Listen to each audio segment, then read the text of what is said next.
Hvad gør vi mennesker, når vi mister balancen på livets vej? Og det gør vi mere eller mindre.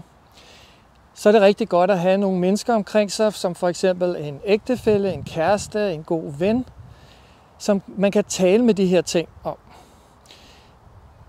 Det er det ved det, at de har en vis synsvinkel og en tilgang til tingene, som har en form for afgrænsning. Og det er helt naturligt. Det kan være, at det er nok til at bringe dig videre. Det kan også godt være, at du vil supplere med at få hjælp fra en Danish Body Therapy kropsterapeut, som er vant til dagligt at arbejde med mennesker med fysiske og eller psykiske udfordringer. Det kan være et område som bekymring.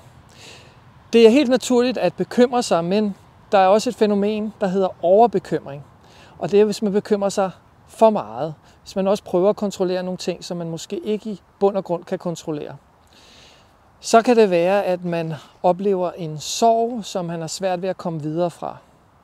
Det kan være, at man oplever angst i forskellige grader, som man kan få noget hjælp til at komme videre med og arbejde med den her angst.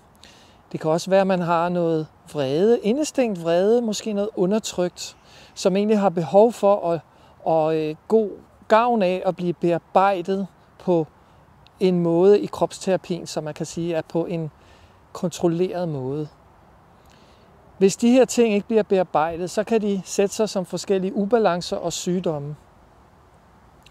Så derfor så er det rigtig godt, at man går ind og arbejder med de her ting, fordi så har de mulighed for at skabe en forandring.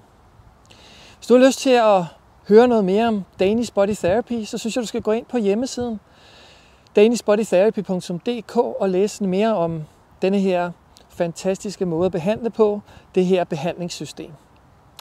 Hej hej.